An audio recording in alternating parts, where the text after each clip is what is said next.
சென்னை தெற்கு மாவட்டம் சைதை கிழக்கு பகுதி 172வது வட்ட திமுக சார்பில் நடைபெற்று கொண்டிருக்கின்ற மாண்புமிகு தமிழ்நாடு துணை முதலமைச்சர், கழகத்தின் இளைஞரணி செயலாளர், இளைஞர் நலன் மற்றும் விளையாட்டுத்துறையினுடைய அமைச்சர் உதயநிதி ஸ்டாலின் அவர்களின் பிறந்தநாள் விழா மற்றும் கழக அரசின் சாதனை விளக்க தெருமுனை கூட்டம் இங்கே சிறப்பாக நடைபெற்றுக் கொண்டிருக்கிறது. இந்த கூட்டத்திற்கு தலைமை ஏற்றிருக்கின்ற மாவட்ட பிரதிநிதி வழக்கறிஞர் திரு உமாபதி அவர்களே, முன்னிலை வகித்துக் கொண்டிருக்கின்ற சைதை கிழக்கு பகுதி செயலாளர், 13வது மண்டல வார்டு குழு தலைவர் அன்பிற்கினிய அண்ணன் துரைராஜ் அவர்களே, 172வது வட்டக்கழக செயலாளர் அன்பு அண்ணன் நேருநகர் பாட்ஷா அவர்களே, மாவட்ட பிரதிநிதி திரு முருகன் அவர்களே, மாவட்ட பிரதிநிதி திரு யோவான் அவர்களே, மாவட்ட பிரதிநிதி திரு செல்வராஜ் அவர்களே, அதேபோல் இங்கே வரவேற்புரையாற்றி இருக்கின்ற கழகத்தினுடைய முன்னோடிகளே, நிர்வாகிகளே, சைதை கிழக்கு பகுதியினுடைய நிர்வாகிகளே, சைதை கிழக்கு பகுதி மாவட்ட பிரதிநிதிகளே, வட்டக்கழக நிர்வாகிகளே, 172வது வட்ட மாவட்ட அணிகள் மற்றும் மாவட்ட பகுதி நிர்வாகிகள் மற்றும் இளைஞரணி தம்பிகளே, நன்றியுரை ஆற்ற இருக்கின்ற கழகத்தினுடைய நிர்வாகிகளே,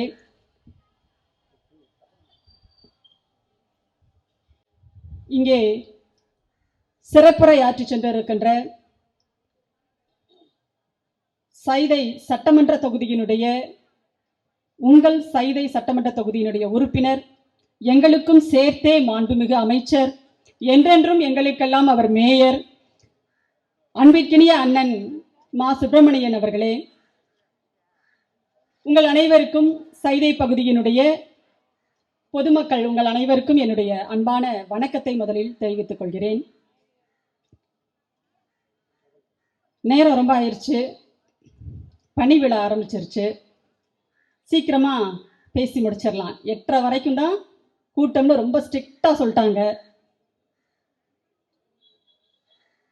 ரொம்ப நேரம் பேச வேண்டியதில்லை, சுருக்கமா பேசினாலே போதும். ஏன்னா நீங்களே எல்லாத்தையும் தெரிஞ்சுக்கிட்டு தான் உட்காந்துருக்கீங்க அமைதியா. சரி வந்துட்டாங்க பேசுறாங்க, பாவம் வருத்தப்படக்கூடாது, மனசு புண்படக்கூடாதுன்னு 2 கைத்தட்டல் கொடுப்போன்னு கொடுத்துட்டு இருக்கீங்கன்னு நல்லாவே தெரியுது. ஏன்னா காமாட்சி அக்கா மேடையில வந்து ரொம்ப தெளிவா நாங்க என்ன பேசுவோமோ அந்த மாதிரி வந்து மகளிர் திட்டங்கள் என்னெல்லாம் சிறப்பான திட்டங்களை இன்றைக்கு நம்முடைய முதலமைச்சர் தளபதியார் அவர்களுடைய அரசு நிறைவேற்றி கொண்டிருக்கிறது, நடத்தி காட்டி கொண்டிருக்கிறது அப்படிங்கிறத ரொம்ப அழகா சொல்லிட்டாங்க. விட்டா அவங்க ஒவ்வொருத்தரையும் விட்டாலே போதும், ஒவ்வொரு திட்டத்தை பத்தி பேசிக்கிட்டே இருப்பீங்க போல இருக்கு. இருந்தாலும் எங்களுடைய கடமை, எங்களுக்கு கொடுக்கப்பட்டிருக்கிற வேலை மக்களுக்கு சில விஷயங்களை நினைவுபடுத்திக் கொண்டே இருப்பது. அதுதான் மீண்டும் மீண்டும் உங்ககிட்ட அதை எடுத்து சொல்லிக்கிட்டே இருக்க வேண்டிய கடமை அப்படிங்கிறது எங்களுக்கு இருக்கு. அதனால்தான் இங்கே உங்கள் முன்னால் பேசுவதற்காக வந்திருக்கிறோம். எனக்கு முன்னால் பேசிய இளம் பேச்சாளர் தம்பி குமரவேல் அவர்கள் ரொம்ப அருமையா ஒரு அழகான ஒரு பாடல்களோடு தொடங்கினார். எப்பவுமே திராவிட முன்னேற்ற கழகத்தினுடைய மாநாடா இருந்தாலும் சரி, பொதுக்கூட்டமா இருந்தாலும் சரி, முதலில் பாடல் தான் ஒலிக்கும். நாகூர், நம்முடைய இசை முரசு மறைந்த நாகூர் ஹனிபா அவர்களினுடைய அந்த வெண்கல குரல்ல அழைக்கின்றார் அழைக்கின்றார் அண்ணா அப்படின்ற அந்த பாடல் ஒலிக்க தொடங்கிடுச்சுன்னு சொன்னா மாநாடு தொடங்கிடுச்சு, எல்லாரும் வாங்க மாநாட்டு பந்தலுக்குள்ள அப்படின்னு அர்த்தம். இன்றைக்கு எனக்கு அந்த நினைவுதான் வந்தது. தம்பி குமரவேல் வந்து பாடும்போது எனக்கு அந்த பழைய நினைவுகள் எல்லாம் வந்துச்சு. அந்த அளவிற்கு ஒரு எழுச்சியான ஒரு உரையை உங்களோடு ஒரு உரையாடுகின்ற அளவிற்கான ஒரு எளிமையான ஒரு நடையில் ரொம்பவே அழகா தம்பி குமரவேல் பேசினாங்க. அவர்களுக்கு என்னுடைய பாராட்டுகள்.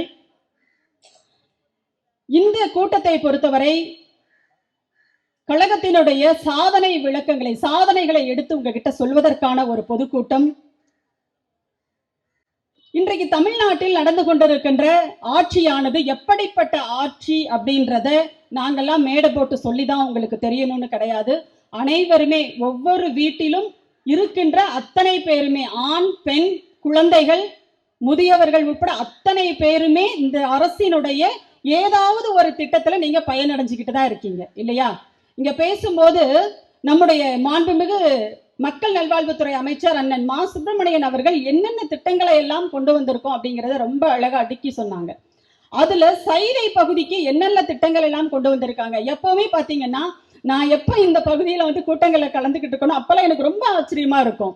ஏன்னா அவர் ஒவ்வொரு முறை பேசும் போதும் கூட்டங்கள்ல என்ன செஞ்சிருக்கோங்கிறத மட்டும் சொல்லிட்டு போயிட மாட்டாரு. இனிமே என்ன செய்ய போறோம், என்னென்னலாம் நாங்க யோசிச்சு வச்சிருக்கோம், எதையெல்லாம் தொடங்கி இருக்கோம், எதெல்லாம் வேலை நடந்துட்டு இருக்கு, இத்தனையையும் பட்டியலிட்டு சொல்லுவாரு. எனக்கு உண்மையிலே ஆச்சரியமா இருக்கும். இன்றைக்கும் அதே மாதிரி பல்வேறு திட்டங்களை இன்னும் என்னெல்லாம் இந்த சைதை பகுதிக்கு இந்த தமிழ்நாடு அரசு திராவிட மாடல் அரசு கொண்டு வர போகுது அப்படிங்கிறத பட்டியல் போட்டு சொன்னாங்க.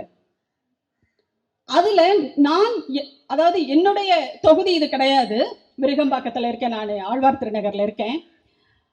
ஆனா இந்த பகுதியில் இருக்கின்ற உங்களுடைய சைதாப்பேட்டை தொகுதியில் இருக்கின்ற கலைஞர் நூற்றாண்டு பன்னோக்கு உயர் சிறப்பு மருத்துவமனை, அந்த மருத்துவமனையினால் பயனடைந்தவள் நான்.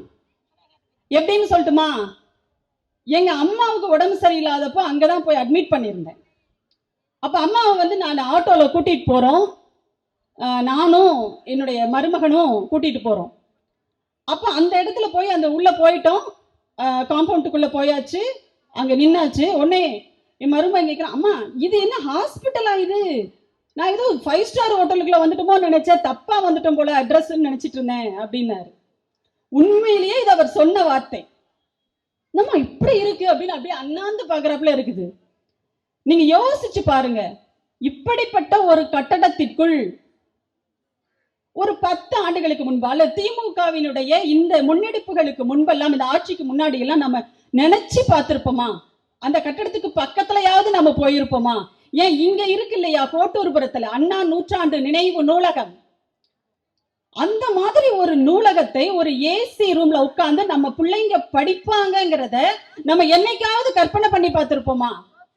இன்னைக்கு ஒரு காலநிலை மாற்றத்தினால கண்டிப்பா ஏசி இல்லாம யாராலையுமே இருக்க முடியாதுன்ற ஒரு சூழல் வரும்போது ஏசிங்கிறது ஒரு அத்தியாவசிய பொருள்ல ஒண்ணா ஆயிடுச்சு, அது வேற. ஆனா நம்ம பிள்ளைங்க படிக்கிறதுக்கு ஒரு தனி ரூம் கொடுக்கறதுக்கு நமக்கு வசதி இருந்திருக்கா? ஆனா இன்னைக்கு அண்ணா நூற்றாண்டு நூலகத்துல நம்ம பிள்ளைங்க அவங்க புத்தகங்களை எடுத்துக்கொண்டு போய் உட்கார்ந்து அமைதியா மன அமைதியோட படிக்கிறதுக்கான வசதிகளை இன்றைக்கு இந்த திமுக அரசு தான் ஏற்படுத்தி கொடுத்திருக்கு. ஆனா அந்த நூற்றாண்டு நினைவு நூலகத்தை கூட அந்த அம்மையார் ஜெயலலிதா அம்மையார் என்ன பண்ணாங்க, என்ன முயற்சி பண்ணாங்க, அதை அப்படியே கல்யாண மண்டபம் மாத்துறதுக்கு முயற்சி பண்ணாங்க. எப்பொழுதுமே நமக்கெல்லாம் எதுவுமே கிடைச்சிடக்கூடாது அப்படிங்கிறதுல அந்த இனம் எப்பவுமே ரொம்ப தெளிவா இருக்கும். அந்த இனத்திலிருந்து வந்த அந்த அம்மையார் மட்டும் என்ன விதிவிலக்காவா இருக்க போறாங்க? அதனால்தான் புதிய தலைமைச் செயலகத்தை என்னவா மாத்தி வச்சிருக்க அந்த அம்மா, உயர் சிறப்பு மருத்துவமனையா மாத்தி வச்சிருக்காங்க. இன்றைக்கு அதை தமிழ்நாடு அரசினுடைய முன்னெடுப்பினால் நம்முடைய திராவிட மாடல் அரசு வந்ததுக்கு அப்புறம் ரொம்ப சிறப்பான செயல்பாடுகள் நடந்துட்டு இருக்கு, அது ஒரு பக்கம். ஆனால் அந்த கட்டிடம் அப்படிங்கிறது ஒரு மருத்துவமனைக்காக கட்டப்பட்ட கட்டிடம் கிடையாது. நீங்க நல்லா யோசிச்சு பாருங்க, நம்ம ஒரு வீடு கட்டுறோம் அப்படின்னா அந்த வீட்டுல கிச்சன் எப்படி இருக்கணும்ன்றத நம்ம முடிவு பண்ணி அங்க என்னென்ன இருக்கணும், ஒரு செல்ஃப் இருக்கணும், பிளக் பாயிண்ட் எல்லாம் இருக்கணும், ஒரு ஏசி இது மிக்சிக்கு ஒரு இடம் இருக்கணும், இதெல்லாம் பார்த்து பார்த்து கட்டுவோம். ஒரு கிச்சன், பெட்ரூம்னா எப்படி இருக்கணும், ஒரு டாய்லெட் எப்படி இருக்கணும், ஒரு ஹால் எப்படி இருக்கணும், பிள்ளைங்க படிக்கிறதுக்கு இடம் எப்படி இருக்கணும், இதெல்லாம் பார்த்து பார்த்து கட்டுவோம்ல. நீங்க யோசிச்சு பாருங்க, இப்போ கிச்சனுக்குள்ள வந்து நாங்க படுத்துக்கிறோம், பெட்ரூம் அதை மாத்திடுறோம், பெட்ரூமை வந்து கிச்சனா மாத்திடுறோம்னு சொன்னா சிரிக்க மாட்டாங்களா யாராவது? அப்படி யாராவது செய்வாங்களா? கொஞ்சமாவது படிச்சவங்க அதெல்லாம் செய்வாங்களா? ஆனா அந்த அம்மா செஞ்சிச்சு. ஒரு தலைமை செயலகத்துக்காக, ஒரு நிர்வாகத்திற்காக கட்டப்பட்ட ஒரு கட்டடத்தை மருத்துவமனையா மாத்துறதுக்கு எப்படி மனசு வந்துச்சுன்னே தெரியல. ஒரே காரணம் என்னன்னா, அது தலைவர் கலைஞரால் கட்டப்பட்டது. அந்த காழ்ப்புணர்ச்சி, தான் எதுவும் செய்யாட்டாலும் பரவாயில்ல, மத்தவங்க செய்யறதையும் நான் விடமாட்டேன்னு நினைக்கிற ஒரு வக்கரமான ஒரு புத்தி அது. அப்படி பார்த்தா சென்னை மாநகரத்துல இருக்கிற எந்த மேம்பாலத்திலையும் ஜெயலலிதாவோட கார் போயிருக்க முடியாது. எல்லா மேம்பாலங்களுமே யாருடைய ஆட்சியில கட்டினது? நம்முடைய திராவிட முன்னேற்ற கழகத்தினுடைய ஆட்சியில் கட்டியது. நம்முடைய தளபதியார் அவர்களுக்கு ஒரு பெயர் உண்டு, மேம்பால நாயகன் அப்படின்னு சொல்லிட்டு. அப்போ அப்படிப்பட்ட ஒரு ஆட்சியை இன்றைக்கு நாம் தொடர்ந்து கொண்டிருக்கிறோம். தந்தை பெரியார் அவர்களினுடைய நினைவு நாள் இன்று. இன்னைக்கு பெரியார் திடல்ல நம்முடைய முதலமைச்சர் அவர்கள் பேசும்போது சொன்னார், தந்தை பெரியார் தன்னுடைய சுற்றுப்பயணத்தை முடித்துக் கொண்டு 51 ஆண்டுகளுக்கு மேலாகிறது, 51 ஆண்டுகள் ஆகிறது. ஆனால் நாம் அதை இன்னும் தொடர்ந்து கொண்டிருக்கிறோம் அப்படின்னு சொல்லிட்டு இன்றைக்கு தந்தை பெரியார் அவர்களினுடைய பயணம் என்பது திராவிட மாடல் ஆட்சியின் மூலமாக, நம்முடைய முதலமைச்சரின் வழியாக, நம்முடைய துணை முதலமைச்சர் அவர்களின் வழியாக, இன்றைக்கு இருக்கின்ற தமிழ்நாடு அரசினுடைய திராவிட மாடல் அரசினுடைய அமைச்சரவையின் மூலமாக, அது நிறைவேற்றுகின்ற மக்கள் நல திட்டங்களின் மூலமாக தந்தை பெரியார் அவர்களுடைய பயணம் தொடர்ந்து கொண்டே இருக்கிறது அப்படிங்கிறத நாம கவனத்துல வச்சுக்கணும். சரி, பேசும்போது பல நேரங்களில் நம்ம ஊர்ல, நம்ம வீட்டுல சொல்லுவாங்கல்ல, நல்ல நாள் அதுவுமா எதுக்கு இந்த விளங்காதவங்களை பத்தி எல்லாம் பேசிக்கிட்டு அப்படின்னு சொல்லுவாங்க. ஆனா என்னை பொறுத்த வரைக்கும் நல்ல நேரம் கெட்ட நேரம் அப்படிலாம் கிடையாது, எல்லா நேரமுமே நம்ம நேரம் தான் வச்சுக்கோங்களேன். ஆனா என்ன செய்ய வேண்டியது இருக்குன்னா, பல இடங்களில் நாம என்ன செஞ்சோம் அப்படிங்கிறத மக்கள் கிட்ட சொல்லும் போது இது எந்த அளவுக்கு அவங்களுக்கு பயன் தருது, இப்ப அது எவ்வளவு சிறப்பா இருக்குன்னு சொல்லும் போது இதுக்கு முன்னாடி இருந்தவங்க அதை எப்படியெல்லாம் சீரழிச்சுட்டாங்கன்றதையும் சொல்ல வேண்டியது இருக்கு. அதாவது வெயிலின் அருமை நிழல்ல தெரியும்னா, அப்ப வெயில்ல கொஞ்ச நாள் இருந்ததையும் நம்ம சொல்லணும்ல, அப்பதானே இந்த நிழலோட அருமை தெரியும். அந்த அடிப்படையில் தான் நம்ம இங்க சாதனை விளக்க பொதுக்கூட்டங்களை நாம பேசிக்கிட்டு இருக்கோம். மாண்புமிகு துணை முதலமைச்சர் அவர்களினுடைய பிறந்த நாள் கூட்டங்கள் எல்லா இடங்களிலும் நடந்து கொண்டிருக்கிறது.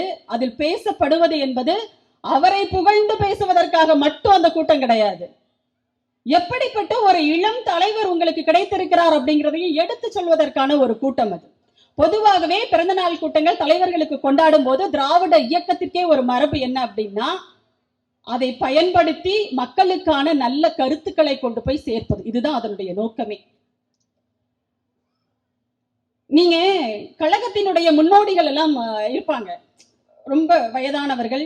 நாங்க நேற்றுக்கு நான் மாதவரத்துல ஒரு கூட்டம் பேசிட்டு வரும்போது கருப்பு சட்டை போட்டுட்டு நம்ம கட்சிக்காரர் ஒருத்தர் வந்தார். ஒரு பெரியவர் வந்துட்டு சொன்னாரு, அம்மா நான் பழைய திமுக காரன், எப்பவுமே நீங்க பழைய திமுக புதிய திமுக எல்லாம் கிடையாது, திமுக எப்பவும் ஒரே மாதிரி தான் இருக்கு. அப்ப அவர் சொன்னாரு, நான் அண்ணா காலத்துல இருந்து கட்சியில இருக்கேன், நான் அண்ணாவோட கட்சியில இருந்தவன் அப்படின்லாம் சொன்னார். அப்போ அந்த கழகத்தினுடைய மூத்த முன்னோடிகளை மதிக்கின்ற பண்பாளராக நம்முடைய துணை முதலமைச்சர் உதயநிதி ஸ்டாலின் அவர்கள் இருக்கிறார். அவர் சொன்னார், இளைஞரணி செயலாளராக அவர் பொறுப்பேற்ற உடனே ஒரு அறிவிப்பை கொடுத்தார். என்ன நீங்க உங்க பகுதிக்கு கூட்டத்துக்கு கூப்பிடணும்னு சொன்னா, அந்த பகுதியில் இருக்கின்ற கழகத்தினுடைய முன்னோடிகளுக்கு நீங்கள் பொற்கிளி வழங்கினால் மட்டுமே நான் அந்த கூட்டத்துல கலந்துக்குவேன் அப்படின்னு சொன்னார். ஏனென்றால் வந்த பாதையை என்றைக்கும் மறக்கின்றவர்கள் நாம கிடையாது, எல்லாவற்றையும் நன்றியோடு நினைத்து பார்க்கின்றவர்கள். அந்த வகையில் கட்சிக்காக பாடுபட்ட நம்முடைய முன்னோடிகளை நாம் நன்றி மறக்காமல் அவர்களினுடைய நல்வாழ்வுக்கு ஏதாவது செய்யணும் அப்படின்னு அவர் நினைச்சார். அதே மாதிரி கட்சியில மட்டும் கிடையாதுங்க. இன்றைக்கு பாருங்க, நீங்க இன்னைக்கு மழைக்காலம், உண்மையிலேயே ஒரு பெரிய சந்தேகம் இருந்துச்சு, மழை வந்துருமோ, கூட்டம் நடக்காம போயிடுமோ. உண்மையிலேயே எனக்கு ரொம்ப கவலையா இருந்துச்சு. எனக்கு அரங்க கூட்டங்கள்ல பேசுறதை விட இந்த மாதிரி தெருமுனை கூட்டங்கள் தான் எனக்கு ரொம்ப ரொம்ப பிடிக்கும். ஏன்னா உங்களை எல்லாம் நேருக்கு நேரா பார்த்து உங்க முகங்களை எல்லாம் பார்த்து பேசும்போது அதுல கிடைக்கிற அந்த சிரிப்பு, அந்த பாட்டிமா சிரிக்கிறாங்க பாத்தீங்களா, அந்த சிரிப்பு பார்த்துட்டு பேசுற சந்தோஷம் இருக்குல்ல, அது அரங்க கூட்டத்துல எல்லாம் கிடைக்காது எங்களுக்கு, உண்மையிலேயே சொல்றேன். அப்ப எனக்கெல்லாம் ஒரு வருத்தம், என்னடா இது மழை மேகமா இருக்கு, மழை வரும்னு சொல்றாங்க அப்படின்னு சொல்லிட்டு. அப்போ இப்படிப்பட்ட ஒரு மழை காலத்தில் நாம இருக்கிறோம். நீங்க யோசிச்சு பாருங்க, அதிமுகவினுடைய ஆட்சியில மழை வந்ததுன்னு சொன்னாலே நமக்கெல்லாம் எப்படி இருக்கும், பதக்கு பதக்குன்னு இருக்கும். ஏன்னா எந்த முன்னேற்பாடுகளையும் செய்ய மாட்டாங்க, செய்ய தெரியாது. ஏன்னா நிர்வாகம்னு ஒண்ணு எப்படி இருக்கும்ன்றது தெரிஞ்சாதானே அதற்கான வேலைகளை அவங்க செய்வாங்க. 2015 ஒரு வெள்ளம் வந்தது சென்னையில, நினைவிருக்கா உங்களுக்கு? செம்பரம்பாக்கம் ஏரியை முன்னறிவிப்பு இல்லாமல் நடு ராத்திரியில திறந்து விட்டாங்க அந்த அம்மையார் ஜெயலலிதா. அதுல எல்லா வீடுகளுக்குள்ளேயும் தண்ணி நிறைஞ்சு, அது வரைக்கும் சிறுக சிறுக சிறுவாட்டு காசெல்லாம் போட்டு வாங்கி வச்சிருந்த அத்தனை பொருள்களும் நாசமா போய் மக்கள் எல்லாம் தெருவுல நின்றுட்டு இருந்தாங்க. ஆனா அன்னைக்கு அந்த ஜெயலலிதா அம்மையார் அந்த மக்களை பார்க்கவே இல்லை. எந்த பகுதிக்காவது அந்த அம்மையார் போய் பார்த்திருக்காங்களா? பார்க்கவே இல்லை. எப்ப அதுக்கப்புறம் அந்த அம்மா வந்தாங்க தெரியுமா? தலைவர் கலைஞர் அவர்கள் நடக்க முடியாத சூழலிலும் கூட சக்கர நாட்காலியில் உட்கார்ந்துகிட்டு ஒவ்வொரு பகுதியா பாதிக்கப்பட்ட பகுதியில போய் மக்களை நேர்ல சந்திச்சு ஆறுதல் சொன்னதோட மட்டும் இல்லாம, அறிவாலயத்தில் இருந்து, அண்ணா அறிவாலயத்துல இருந்து லாரி லாரியாக நிவாரண பொருள்களை எல்லாம் சென்னையில் இருக்கிற அத்தனை பகுதிகளுக்கும் அனுப்பிட்டு அவர் மக்களை பார்த்தார். அன்றைக்கும் தமிழ்நாட்டினுடைய தலைமைச் செயலகமாக அண்ணா அறிவாலயம் தான் இருந்ததே தவிர போயஸ் கார்டனுடைய கதவு திறக்கவே இல்லை. ஆனா அந்த அம்மா வேற வழியே இல்லாம வந்தாங்க. வந்து அந்த வேன் இருக்குல்ல, ஓட்டு கேட்க வருவாங்க தெரியுமா அந்த அம்மா, அதே ஸ்டைல்ல தான் வந்தாங்க. அந்த வேன்ல இருந்து இறங்கவே இல்லை. அங்கேயே மைக்க புடிச்சுக்கிட்டு அவங்க சொன்ன முதல் வார்த்தை என்ன தெரியுமா? வாக்காளர் பெருமக்களே, ஏமா ஓட்டு போடுறதுக்கு ஓட்டர் கார்டே இல்ல, எல்லாம் தண்ணியில போயிருச்சு உன்னோட ஆட்சியில. வந்து என்ன கேக்குறாங்க அந்த அம்மா? வாக்காளர் பெருமக்களேன்றாங்க. அப்ப உங்களை வெறும் வாக்குகளாக மட்டுமே பார்த்த கட்சி என்பது அதிமுக. இன்றைக்கு உங்களை மனிதர்களாக மதித்து உங்கள் உணர்வுகளுக்கு மதிப்பளித்து ஒவ்வொரு திட்டங்களாக திட்டி செயல்படுத்திக் கொண்டிருக்கின்ற ஆட்சி திராவிட மாடல் ஆட்சி. இதுதான் வித்தியாசம். மனிதநேயமிக்க ஆட்சிக்கும் மனசாட்சியே இல்லாதவர்களினுடைய ஆட்சிக்கும் இருக்கின்ற வித்தியாசம் அப்படிங்கிறது இதுதான். எதெல்லாம் நமக்கு கிடைச்சிருக்கோ, எதையெல்லாம் நாம் இப்ப அனுபவிச்சுட்டு இருக்கோமோ, அதை எல்லாவற்றையும் இல்லாமல் செய்வதற்கு ஒரு கூட்டம் ஒரு பக்கம் வேலை செஞ்சுட்டு இருக்கு. எங்க அண்ணன் எல்லாம் துரைராஜன் பேசும்போது சொன்னாங்க, தம்பி பேசும்போது சொன்னாங்க, சில பேரெல்லாம் குறிப்பிட்டு இவங்க எல்லாம் என்ன பண்றாங்க, நம்முடைய கழக ஆட்சியை, திராவிட மாடல் ஆட்சியை எப்படியாவது வீழ்த்தி விட முடியுமான்னு பாக்குறாங்கன்னு சொல்லிட்டு. அது ஒரு நாளும் நடக்காது, ஒரு நாளும் நடக்காது. ஏற்கனவே நம்முடைய தலைவர் அவர்கள் தலைமை செயற்குழு கூட்டத்தில் இப்ப 2 நாளைக்கு முன்னாடி பேசினாங்க. திமுகவினுடைய வெள்ளி விழா 25ஆம் ஆண்டு வெள்ளி விழா நடக்கும் போதும் திமுக தான் ஆட்சியில் இருந்தது. அதனுடைய பொன் விழா நடக்கும் போதும் திமுக தான் ஆட்சியில் இருந்தது. பவள விழாவின் போதும் திமுக தான் ஆட்சியில் இருந்தது. இந்த தமிழ்நாட்டில் திமுக அடுத்த 100ஆண்டு விழா காணும் போதும் திமுக தான் ஆட்சியில் இருக்கும் அவர் அவ்வளவு உறுதியா சொன்னாருன்னா, அது ஏதோ எங்கள் மீது, இந்த கழகத்தினுடைய தொண்டர்கள் மீது வைத்திருக்கிற நம்பிக்கையால மட்டும் கிடையாது, மக்கள் மீது அவர் வைத்திருக்கிற நம்பிக்கை. அந்த நம்பிக்கை எப்ப வரும் தெரியுமா? அந்த மக்களுக்கு நான் செஞ்சிருக்கேன், அந்த மக்களினுடைய வாழ்க்கையை ஒரு படி முன்னேற்றுவதற்கு நான் என்னுடைய உழைப்பை கொடுத்திருக்கிறேன் என்றைக்கு ஒரு தலைவனுக்கு, ஒரு முதல்வருக்கு நம்பிக்கை வருதோ அன்னைக்கு தான் அவ்வளவு உறுதியா ஒரு முதல்வரால பேச முடியும். அதைத்தான் நம்முடைய கழக தலைவர் அவர்கள் அன்றைக்கு பேசினார். மக்கள் பிரச்சனைகள் எதற்குமே செவிமடுக்காமல், மக்கள் பிரச்சனையில இருக்கும் போது வீதிக்கு வந்து போராடாதவர்கள் எல்லாம் இன்னைக்கு என்ன சொல்றாங்க? அடுத்து நாங்க தான் ஒரு பக்கம் காட்டு கூச்சல் போட்டுட்டு இருக்காங்க. இருந்துட்டு போட்டு விடுங்க, அதெல்லாம் நம்ம என்ன பண்ண தேவையில்லை, கடந்து போயிட்டே இருப்போம். இப்ப நம்ம இங்க பேசும்போது இடையில இங்க ஒரு குரல் கேட்டுட்டே இருந்துச்சு, பாத்தீங்களா? அவருக்கு பாவம் ரொம்ப டிஸ்டர்ப் ஆகுது. ஒரு சத்தம் கேட்டுட்டே இருந்துச்சு, குறைச்சிட்டே இருந்துச்சு. அதுக்காக என்ன பண்ண முடியும்? இப்படித்தான் சில பேர் இருக்காங்க நாட்டுல. அப்போ இந்த அரசு என்பது மக்களை போக்கஸ் பண்ணி நடக்குது. மக்களுக்கு என்ன தேவை? இன்னைக்கு பெண்கள் இருக்கீங்க, பெண்களுக்கான தொழில் வாய்ப்புகளை எதையெல்லாம் ஏற்படுத்தி தர முடியுமோ அது எல்லாவற்றிலும் இந்த அரசு கவனம் செலுத்திட்டு இருக்கு. மகளிர் சுய உதவி குழுக்களுக்கு இந்தியாவிற்கே முன்னோடி தமிழ்நாடு தான். அதை தொடங்கியது திமுக. அன்னைக்கு மணிக்கணக்கில் 3 மணி நேரத்திற்கும் மேலா ஒரே இடத்துல நின்று மகளிர் சுய உதவி குழுக்களுக்கு சுழல் நிதி கொடுத்தவர் யாரு? இன்றைய முதலமைச்சர். இன்னைக்கு அதோடு மட்டும் இல்லாம அடுத்தடுத்த நிலைகளில் பெண்களினுடைய வேலை வாய்ப்புகளுக்கான அத்தனை திட்டங்களையும் தமிழ்நாடு அரசு, திராவிட மாடல் அரசு இன்றைக்கு தொடங்கிட்டு இருக்காங்க. இன்னொரு பக்கம் பாத்தீங்கன்னா, கல்வி அப்படிங்கிறது தாங்க நமக்கு இருக்கிற ஒரே சொத்து அப்படின்றது. நீங்க யோசிச்சு பாருங்க, இங்க இருக்கிற பெண்கள்லாம் நிறைய பேர் உங்க பிள்ளைங்க கிட்ட நீங்க சொல்லியிருப்பீங்க, கண்டிப்பா சொல்லியிருப்பீங்க, இங்க பாருப்பா நான் தான் படிக்காம போயிட்டேன், இவ்வளவு கஷ்டப்படுறேன், ஆனா நீ என்ன பண்ணணும், நல்லா படிக்கணும். நான் எவ்வளவு கஷ்டப்பட்டாலும் கூலி வேலை செஞ்சில்ல, 10 வீட்டுல பாத்திரம் தேய்ச்சாவது நான் உன்னை படிக்க வைக்கிறேன்டான்னு சொல்லுகின்ற தாய்மார்களும், நான் கூலி வேலை செஞ்சாவது உன்னை எப்படியாவது படிக்க வச்சிடறேன், நீ படிச்சு முன்னுக்கு வந்துடுறான்னு சொல்லுகின்ற தகப்பன்களும் இருக்கின்ற மாநிலம் நம்ம தமிழ்நாடு. அந்த அளவுக்கு கல்விக்கு முக்கியத்துவம் கொடுக்கிறோம். இன்னைக்கு கல்விக்கான திட்டங்கள், தமிழ் புதல்வன் திட்டமா இருந்தாலும் சரி, புதுமை பெண் திட்டமாக இருந்தாலும் சரி, அத்தனை திட்டங்களையும் பார்த்து பார்த்து நாம செயல்படுத்திட்டு வர்றதுனாலதான் இந்தியாவிலேயே கல்வியில் முன்னேறிய மாநிலமாக இன்றைக்கு நம்ம தமிழ்நாடு இருந்துட்டு இருக்கு. இன்னைக்கு ஒருத்தர் சொல்லிட்டு இருக்காரு, அவருக்கு பேரு செல்லமா பேர் வச்சிருப்பாங்க நம்ம உடன்பிறப்புகள் எல்லாம், ஆடு அண்ணாமலை அப்படின்னு சொல்லிட்டு. எந்த அண்ணாமலையாவது இருந்துட்டு போறாரு. அவர் சொல்றாரு, தமிழ்நாட்டுல கல்வி தரம் குறைஞ்சிருச்சு. 10th பப்ளிக் எக்ஸாம்ல நீங்க மற்ற மாநிலங்கள் எல்லாம் நடக்கும் பாருங்க, பப்ளிக் எக்ஸாம் நடக்கும், 10th 12th நடக்கும். ஆனா அந்த மாநிலங்கள்ல எல்லாம் காப்பி அடிச்சு பரீட்சை எழுதுறான். பெத்தவங்களே என்ன பண்றாங்கன்னா பிட்டு கொண்டு போய் கொடுக்குறாங்க, ஜன்னல் வழியா ஏறி குதிச்சு பிட்டு போடுறாங்க உள்ள. அப்படிதான் அந்த மாநிலங்களில் எல்லாம் நடக்குது. பாஜக ஆட்சி செய்கின்ற பெரும்பான்மையான மாநிலங்கள் அங்கதான் இருக்கு. ஆனால் தமிழ்நாட்டில் 10ஆம் வகுப்பு தேர்வும் 12ஆம் வகுப்பு தேர்வும் எவ்வளவு வெளிப்படையாக நேர்மையாக நடக்கிறது, அதுல படிச்சு நம்ம பிள்ளைகள் எல்லாம் எவ்வளவு மதிப்பெண் வாங்குறாங்கிறத நம்ம பார்த்துட்டு இருக்கோம். ஆனா இங்க ஒரு லூசுன்னு சொல்லக்கூடாது, விட்டுட்டு போங்க. இங்க எல்லாம் படிச்சு கிழிச்சது பத்தாம அவ எங்க போய் படிச்சாராம், இப்போ ஒரு 6 மாசம் லண்டன்ல போய் கிழிச்சிட்டு வந்தாராமா. அவர் சொல்றாரு தமிழ்நாட்டினுடைய கல்வி தரம் குறைஞ்சுக்கிட்டே வருதுங்க, அதனாலதான் நாங்க என்ன சொல்றோம்னா 5ஆவது வகுப்பு 8ஆவது வகுப்புக்கும் தேர்ச்சி ஆல் பாஸ் அப்படிங்கிறத ரத்து செய்யறோம்.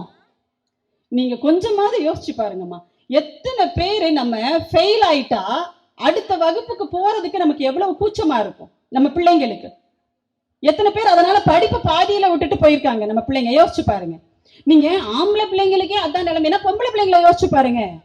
இப்பவும் பல கிராமங்களில் பல பகுதிகளில் பல இடங்கள்ல பெண் பிள்ளைகள் ஓரளவுக்கு படிச்சா போதும், படிப்பை நிறுத்திட்டு கல்யாணத்தை பண்ணி வச்சிடலான்ற எண்ணங்கள் இப்பவும் இருக்குல்ல. நம்ம பேசுறோம் எல்லாம் வளர்ந்துட்டோம் செஞ்சுட்டோம் எல்லாம் பண்ணிட்டோம் தான், ஆனாலும் அதுவும் நம்முடைய சமூக சூழல்ல ஒன்னா இருக்கு. அப்போ யோசிச்சு பாருங்களேன், ஒரு பிள்ளை 8ஆவது வகுப்புல பொம்பளை பிள்ளை ஃபெயில் ஆயிடுச்சுன்னா உடனே அங்க இருக்கிற பெற்றோர்களுடைய எண்ணம் என்னவா இருக்கும், சரி போ அதான் ஃபெயில் ஆயிட்டே இல்ல விட்டு வீட்லயே இரு, இன்னும் ஒரு 2 வருஷமோ 3 வருஷமோ பார்த்து கல்யாணத்தை பண்ணி, இப்படிதானே போகும். அப்ப அந்த பிள்ளைகளுடைய எதிர்காலம் என்ன ஆகும்? அந்த பிள்ளைகள் மேல் கல்விக்கு போகணுன்றதுக்காக இன்னைக்கு அத்தனை திட்டங்கள். தாலிக்கு தங்கம்னு ஒரு திட்டத்தை வச்சிருந்தோம், ஐயோ இவர் இல்லாம பண்ணிட்டாரு. அந்த தாலி எல்லாம் என்ன ஆகும்னு எங்களுக்கு தெரியும், இங்க இருக்கிற உங்களுக்கும் தெரியும். ஆனா ஒரு டிகிரி கையில இருந்தா எப்படி இருக்கும் அந்த பெண்ணோட வாழ்க்கை?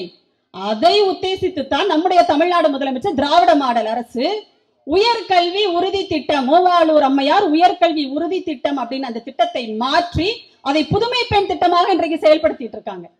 நீ படிமா அப்படின்னு சொல்லுகின்ற ஒரு முதலமைச்சர் இன்னைக்கு நமக்கு கிடைச்சிருக்காரு. நீங்க நிறைய பேர் நம்ம பிள்ளைங்களை விளையாட்டுக்கு ஊக்கப்படுத்த மாட்டோம். ஏன்னா நீ படிக்கிறத விட்டுட்டு விளையாட்டுன்னு போனா உனக்கு எப்படி ஒரு நல்ல வேலை கிடைக்கும், நீ எப்படி நல்ல வேலைக்கு போக முடியும் அப்படின்லாம் இருக்கிறதுனால என்ன பண்ணுவாங்கன்னா விளையாட போகாத படின்னு சொல்லிட்டே இருப்போம். ஆனா இன்றைக்கு நீ படி அதோட சேர்த்து விளையாடு அப்படின்னு சொல்லுகின்ற ஒரு அரசு இங்க இருக்கு. எப்படின்னா விளையாட்டு துறையில நம்முடைய பிள்ளைகளுக்கான அத்தனை வசதிகளையும் செய்து கொடுக்கின்ற ஒரு விளையாட்டுத்துறை அமைச்சர் நமக்கு கிடைத்திருக்கிறார், மாண்புமிகு உதயநிதி ஸ்டாலின் அவர்கள். பிள்ளைகள்லாம் கொண்டாடுறாங்க, உதயண்ணான்னு சொல்லிட்டு கொண்டாடுறாங்க. இன்னைக்கு கிராம பகுதிகளில் இருந்து அத்தனை விளையாட்டு வீரர்கள் வீராங்கனைகள் வெளிநாடுகளுக்கு போய் விளையாடி தங்கத்தையும் கோப்பையையும் நம்ம தமிழ்நாட்டுக்கு வென்று தந்துட்டு இருக்காங்கன்னு சொன்னா அதற்கு நம்முடைய துணை முதலமைச்சர் உதயநிதி ஸ்டாலின் அவர்களினுடைய இந்த உழைப்பு தான் காரணம். நேற்றைக்கு கூட விளையாட்டுத்துறையில் 3 விழுக்காடு இடஒதுக்கீடு, விளையாட்டுத்துறையில் சிறப்பாக செயல்பட்டு பதக்கங்களையும் வெற்றிகளையும் வாங்கியவர்களுக்கு சூடியவர்களுக்கு வேலை வாய்ப்பில் 3 விழுக்காடு இடஒதுக்கீடு, 84 வீரர் வீராங்கனைகளுக்கு நம்ம பிள்ளைகளுக்கு உங்க வீட்டு பிள்ளைங்க 84 பேருக்கு நேற்றைக்கு தலைமைச் செயலகத்துல என்ன கொடுத்திருக்காங்க, ஒரு நிகழ்ச்சி நடத்தி விழா நடத்தி பணி நியமன ஆணையை நம்முடைய திராவிட மாடல் நாயகர் முதல்வர் தளபதி அவர்கள் கொடுத்திருக்காங்க. அப்போ நீ எந்த துறையை தேர்ந்தெடுத்தாலும் உன்னால் வெற்றி பெற முடியும், வாழ்க்கையில ஜெயிச்சு காட்ட முடியும், உயர்ந்த நிலைக்கு வர முடியும் என்பதற்கான திட்டங்களை வகுத்து நம்முடைய திராவிட மாடல் அரசு இன்னைக்கு செயல்படுத்திட்டு இருக்கு. அதனால உங்க பிள்ளைகள் விளையாட்டில் ஆர்வம் இருக்குதுன்னு சொன்னா தயவு செஞ்சு இனிமே தடுக்காதீங்க. விளையாடு, நம்முடைய துணை முதலமைச்சர் உதயநிதி ஸ்டாலின் இருக்கிறார், அவர் உங்களை உயர்த்துவார் அப்படின்னு பிள்ளைங்களை நீங்க ஊக்கப்படுத்துங்க. இன்னொரு பக்கம் நம்முடைய கல்வித்துறையை பொறுத்தவரை எவ்வளவு சிறப்பா இருக்கும், அது எல்லாத்தையும் ஒழிக்கணும் அழிக்கணும்னு பாக்குறது ஒன்றியத்தில் இருக்கிற பாஜக அரசு. அவங்களுக்கு கல்வியை பத்தியெல்லாம் அக்கறை கிடையாது. அதனால அவங்களுக்கு பிள்ளைகள் படிச்சா சரி படிக்காம போனா சரி அதை பத்தியும் அவங்களுக்கு அக்கறை இல்லை. இன்னைக்கு 8-5 வரைக்கும் நாங்க ஆல் பாஸ் எல்லாம் கிடையாது அப்படின்னு சொன்னதை இன்னைக்கு தமிழ்நாடு ஏற்றுக்கொள்ளவில்லை. தமிழ்நாட்டினுடைய கல்வித்துறை அமைச்சர் மாண்புமிகு அன்பில் மகேஷ் பொய்யாமொழி அவர்கள் உறுதியா சொல்லிட்டாரு, அதையெல்லாம் நாங்க ஏத்துக்க முடியாது, எங்க பிள்ளைகளை எப்படி படிக்க வைக்கணும்னு எங்களுக்கு தெரியும், 8வது வகுப்பு வரைக்கும் ஆல் பாஸ் என்ற நடைமுறை தொடரும். 2000 ஆண்டுகளாக நமக்கு கல்வி மறுக்கப்பட்டு வந்தது, அதை நீங்க நினைவுல வச்சுக்கோங்க. நம்ம வீட்டு பிள்ளைகளை பள்ளிக்கூடத்துக்கு கொண்டு வந்து உட்கார வைக்கிறதுக்கு எவ்வளவு இலவசங்களை அறிவிச்சு நீ உன் பிள்ளைய படிக்க அனுப்பு, இலவச பஸ் பாஸ் தரேன், பொம்பளை பிள்ளைங்களை படிக்க அனுப்புங்க, அவங்களுடைய திருமணத்திற்கு நிதி உதவி தரேன்னு தலைவர் கலைஞர் அவர்கள் தான் அதை தொடங்கி வச்சார். ஏன்னா பிள்ளைங்க படிச்சா போதும், கல்யாணம் 8வது வகுப்பு வரைக்கும் உன் பொம்பளை பிள்ளைய பள்ளிக்கூடத்துக்கு அனுப்பு, நான் அவளுடைய திருமணத்துக்கு நிதி உதவி தரேன், வந்தாங்களா, சரி போ 8வது தானே முடி, காசு கிடைக்குதுல்ல பணம் கிடைக்குதுல்ல அப்படின்னு அனுப்புனாங்க. அதுக்கப்புறம் 8வது படிச்ச உடனே அந்த பிள்ளை நல்லா படிச்ச உடனே அந்த பிள்ளைக்கு ஒரு ஆசை, ஆனா ஒரு 10வது வகுப்பு வரைக்கும் படிச்சிடறேன்னு சொல்லிட்டு அடுத்து வருமா, அப்பதான் தலைவர் அடுத்த ஒரு தூண்டில போடுறாரு, நீ 10வது வகுப்பு வரைக்கும் ஒரு பொம்பளை பிள்ளைய பள்ளிக்கூடத்துக்கு அனுப்பு, நான் அதை விட கூடுதலா பணம் தரேன் அவளுடைய கல்யாணத்துக்கு. வந்தாங்களா, அடுத்து ஒரு பெரிய தூண்டிலா தூக்கி போட்டாரு. என்ன போட்டாரு, 12வது வகுப்பு வரைக்கும் உன் பிள்ளைய பள்ளிக்கூடத்துக்கு அனுப்பு, நான் உனக்கு இன்னும் கூடுதலா பணம் தரேன், அதோட தங்கமும் தரேன். இதையெல்லாம் தமிழ்நாட்டில் நாம அனுபவிச்சுட்டு வந்த விஷயங்களை இன்றைக்கு இன்னொரு மூதேவி ஒரு என்ன சொல்றது, அது எந்த கணக்குலையுமே சேர்த்துக்க முடியாது. அது 6 மணிக்கு மேல வேற ஒரு உருவமா இருக்கும். அது என்ன சொல்லுது, ஆடு மாடு மேய்க்கிறது அரசாங்க உத்தியோகமாக்குவேன்னு சொல்லி, ஆடு மாடு மேய்ச்சிட்டு இருந்த எங்க பிள்ளைகளை, கல்வி மறுக்கப்பட்ட எங்க பிள்ளைகளை நாங்க பள்ளிக்கூடத்துக்குள்ள கொண்டு வந்து உட்கார வச்சிருக்கோம், கையில புஸ்தகத்தை கொடுத்திருக்கிறோம், ஸ்டெத்தாஸ்கோப்பை கொடுத்திருக்கிறோம், செட் ஸ்கொயரை கொடுத்திருக்கிறோம் இன்ஜினியரிங் படிக்கும் போது. அப்படிப்பட்ட பிள்ளைகளை நீ மறுபடியும் ஆடு மாடு மேய்க்க அனுப்பணும்னு சொல்றையே, உனக்கு இந்த தமிழ்நாட்டுல என்ன இடம், என்ன பேரு, பைத்தியக்காரன்னு சொல்லிட்டு இருக்காங்க இன்னைக்கு எல்லாரும். நீ என்னப்பா பைத்தியம், நீ என்ன வேணா பேசுவேன்னு நம்ம பிள்ளைங்களாம் கிண்டல் அடிக்கிற நிலைமைக்கு ஒரு கட்சியோட தலைவர் இருக்கார். அப்ப இப்படி படிப்படியாக நம்ம பிள்ளைங்களை கொண்டு வந்தோம். நீ கல்லூரிக்கு அனுப்பு, முதல் தலைமுறை பட்டதாரியா, ஃபீஸே கிடையாது, விடியல் பயண திட்டமா எங்களுடைய திராவிட மாடல் அரசு கொண்டு வந்தது, மகளிர் சுய உதவி குழு திட்டமா எங்களுடைய தலைவர் முத்தமிழறிஞர் கலைஞர் அவர்கள் முதலமைச்சராக இருக்கும் போது தொடங்கியது, ரேஷன் கடையா அதுவும் திமுகவினுடைய சிந்தனையில் உதித்தது. எல்லாத்தையும் எங்களால பட்டியலிட முடியும். இந்த மாதிரி ஒரு திட்டத்தை இந்த எடப்பாடியால சொல்ல முடியுமா? குறிச்சு வச்சுக்கோங்க, அதிமுகவினுடைய கடைசி முதலமைச்சர் எடப்பாடி தான். கடைசி முதலமைச்சர் எடப்பாடி. ஒரு நாளும் இனிமேல் அதிமுக வரவே முடியாது. ஏன்னா பாஜகவுக்கு அடிமை சாசனம் எழுதி கொடுத்துட்டாங்க. தமிழ்நாட்டு மக்களுக்கு ஒரு பண்பு இருக்கும், மானமும் அறிவும் மனிதருக்கு அழகுன்னு சொன்ன தந்தை பெரியாரினுடைய மண் இது. யாருக்கும் நாங்க அடிமையா இருக்க மாட்டோம்டான்னு சொல்றவங்க தமிழ்நாட்டு மக்கள் நம்ம. ஆனா இன்றைக்கு ஒரு கட்சியவே பாஜகவுக்கு அடிமை சாசனம் எழுதி கொடுத்திருக்கிற எடப்பாடிக்கு நம்மளை பத்தி பேசுறதுக்கு இல்ல, நம்ம பக்கம் திரும்பி பார்க்கறதுக்கு கூட தகுதி கிடையாது. காலம் காலமா நம்ம எதையெல்லாம் இங்க கட்டமைச்சோமோ இது எல்லாத்தையும் இல்லாமல் செய்வதற்காக அந்த பாசிச பாஜகவோடு கைகோர்த்து கொண்டு இங்க சில விஷ கிருமிகள் தமிழ்நாட்டில் அரசியல் என்ற பெயரில் அரசியல் களத்துக்குள்ள வந்திருக்காங்க. இதையெல்லாம் நாம கவனமா பார்த்து இதை எல்லாத்தையும் களை எடுத்து முளையிலேயே கிள்ளி எறியணும். இந்த 2026 சட்டமன்ற தேர்தல் தான் அவர்களுக்கான கடைசி தேர்தலா இருக்கணும். அதை நீங்க கவனத்துல வச்சுக்கோங்க. இது வெறுமனே திமுக ஆட்சிக்கு வரணுன்றதுக்காக மட்டும் நான் சொல்லல, ஒரு குழந்தைக்கு அம்மாவா நான் சொல்றேன். உங்க பிள்ளைகளினுடைய எதிர்காலம் நல்லா இருக்கணும்ன்றதுக்காக அக்கறையில நான் சொல்றேன். இன்னைக்கு நம்ம பிள்ளைகளை எல்லாம் வேறு திசைக்கு மாத்திட்டு இருக்கான், வேறு திசைக்கு கொண்டு போயிட்டு இருக்கான். படிப்பு முக்கியம் தான் நம்ம சொல்லிட்டு இருக்கோம். நம்ம முதலமைச்சர் சொல்றாரு, நீ படி படி படிச்சுக்கிட்டே இரு, நான் இருக்கேன், நீ வேற எதை பத்தியும் கவலைப்படாதன்னு சொல்லுகின்ற ஒரு முதலமைச்சர் இங்க ஆட்சியில இருக்காரு. ஆனா இன்னொரு பக்கம் இந்த களவாணிகளாம் என்ன பண்ணிட்டு இருக்குதுன்னா, பிள்ளைகளினுடைய திசையை, அதாவது அவங்களுடைய சிந்தனையை மடைமாற்றி மதவாதத்தை அவர்களினுடைய தலையில் புகுத்தி நம்ம இங்க அண்ணன் தம்பியா அக்கா தங்கச்சியா பழகி கொண்டிருக்கிற சிறுபான்மை மக்கள் மீதான வெறுப்பை விதைத்து அவர்களை வன்முறையாளர்களாக ஒரு கூட்டம் இங்க மாத்த முயற்சி பண்ணிட்டு இருக்காங்க. அதுல உங்க பிள்ளைகள் சிக்கிடாம நீங்க தான் கவனமா இருக்கணும். குறிப்பா ஆம்பளை பிள்ளைங்களை நான் சொல்றேன். போதும், பொம்பளை பிள்ளைங்களுக்கு எல்லாம் அறிவுரை சொல்லி வளர்த்ததெல்லாம் போதும். பிள்ளைங்க நல்ல தெளிவா இருக்காங்க.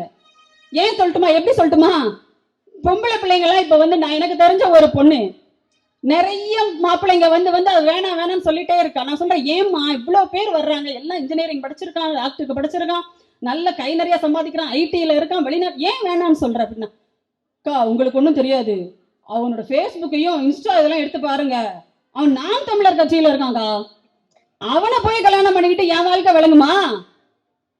பொம்பளை பிள்ளைங்க ரொம்ப தெளிவா இருக்காங்க. இப்பெல்லாம் பொம்பளை பிள்ளைங்களா அம்மா அப்பா வேணா ஜாதகத்தை பார்த்துட்டு போங்க, ஆனா பொம்பளை பிள்ளைங்க இன்னைக்கு சோசியல் மீடியாவை பாக்குறாங்க. அதனால ஆம்பளை பிள்ளைங்களை நீங்க பாதுகாத்துக்கோங்க. உங்க பிள்ளை உங்களுக்கு வேணும்னு சொன்னா இந்த காவி பக்கமே அவங்களுடைய கண் பார்வை போயிடக்கூடாது. காத்து கருப்பு அண்டாம, ஈ எறும்பு கடிக்காம எவ்வளவு பாதுகாப்பா நம்ம பிள்ளைகளை நம்ம வளர்த்திருப்போம். ராத்திரி பகலா கண்ணு முழிச்சு. எதுக்கு எதுக்கு சொல்லுங்க? இந்த மதவெறி கூட்டத்துக்கிட்ட பலி கொடுக்கிறதுக்கா? அப்போ இது எல்லாம் நடக்காமல் இருக்கணும்னா இன்றைக்கு தமிழ்நாடு எந்த வளத்தோடு, நாம எந்த அளவிற்கு தொழில் வாய்ப்புகளோடு, கல்வி வாய்ப்புகளோடு நாம இருக்கிறோமோ, இந்த நிலையை தொடர வேண்டும் என்று சொன்னால் 2026 திமுக ஆட்சி தான் இங்கே மலர வேண்டும்.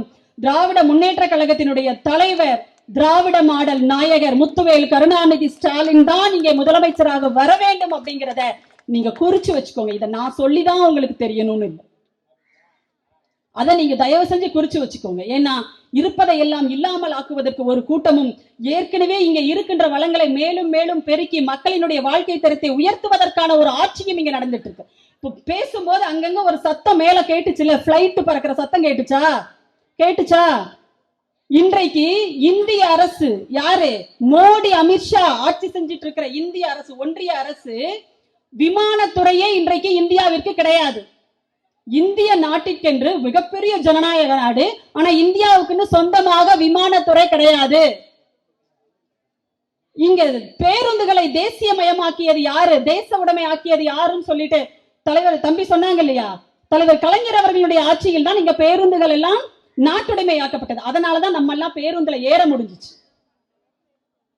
இல்லைன்னா எல்லாரும் பேருந்துல ஏறிட முடியாது, எல்லாரும் தனியார் மயமா இருந்துச்சு. நீங்க யோசிச்சு பாருங்க, அந்த கேடு கெட்ட பாஜக எல்லா மாநிலங்களிலும் இருக்கின்ற அத்தனை வசதி வாய்ப்புகளையும் பொதுமக்களான, பெரும்பான்மை மக்களான நம்ம கிட்ட இருந்து பறிச்சு ஒரு சில குறிப்பிட்ட ஆட்களுக்கு மட்டும் கொடுப்பதற்காகத்தான் அவங்க வேலை செஞ்சுட்டு இருக்காங்க.